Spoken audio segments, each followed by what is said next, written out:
Asalaamu calaykum waraxmatullaahi wabarakaatuh dhammaan akhyaartayda waan salaamay. Casharkan wuxuu ku saabsan yahay sidaan sharing ugu samayn lahayn VMware workstation-keena oo virtual machine-ka ah iyo kombiyuutarkeena caadiga hostiga sideen sharing ugu samaynaya.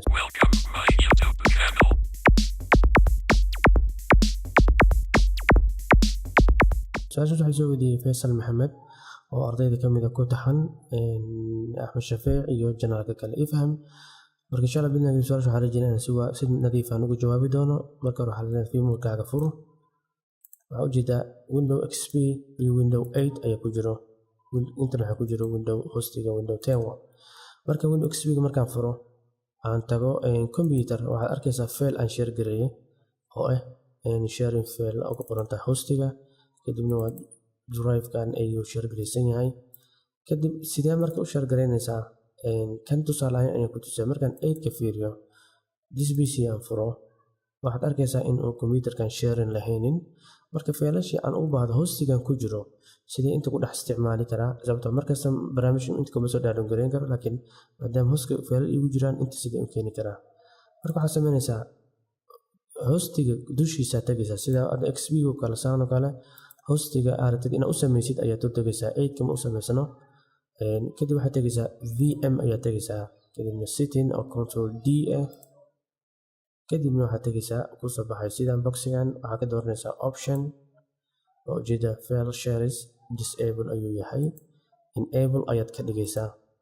Kadibna faylkii ayaad soo qaadanaysaa oo ah markaa rabtid inaad sharing u samaysid hostiga tagaysaa kadibna waxaad browse ayaad leedahay midka aad rabtid inaad samaysid. Haddii aad u baahan tahay desktop-kaaga sharing waa u samayn kartaa.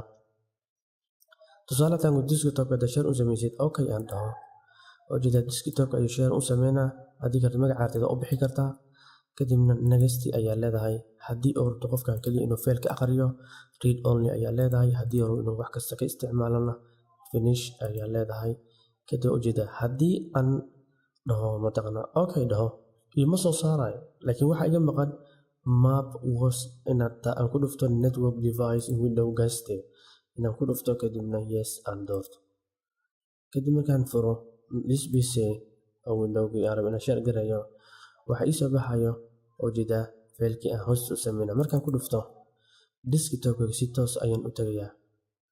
Markaan ku dhufatid marka si aan u aragno waa ujeedaa wixii desktop-ka yaala application-keeda ayaa waxaad ka arkaysaa meeshaan wixii ku jiro.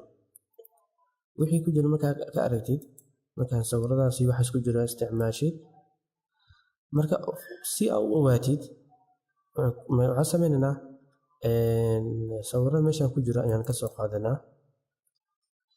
raadinaynaa ama waxaan sameynaynaa waxaan abuuraynaa file caadi ah oo notepad ah kadib right click folder aan sameynayna ku qorayna Windows 8 notepad aan sameynayna sayama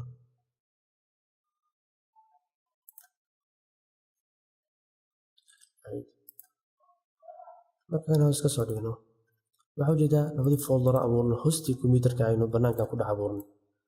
Haddii aan rabno inaan ka tirno anigu macnaha tusaale ku tusaale labada hostiga kombiyuutarka virtual machine-ka wixii ku jiro kombiyuutarkaas kale si toos ah inta u isticmaali kartaa.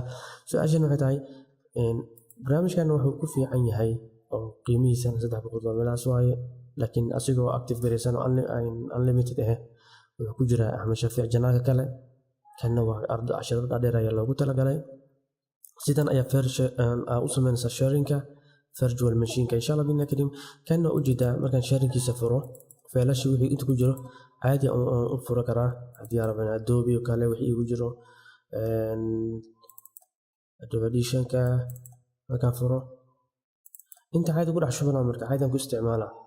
Marka adiga kan wuxuu ku anfacaya Windows-gaaga waxaad rabtid inaad ku isticmaal inta ay ku isticmaali kartaa qofka aan karin malahan meeshaas kugu jira insha Allah bidna karim wana fududahay. Haddii markaan run dhaho uu shaqeynayaa Windows u jeedaa u soo furmay Adobe-ga Audition-ka. Marka insha Allah bidna karim inaad ka faa'iideysan doonto ayaan rajeynayaa. Assalaamu calaykum waraxmatullaahi tacaala wabarakaatuh wa jazaakum Allahu khayran.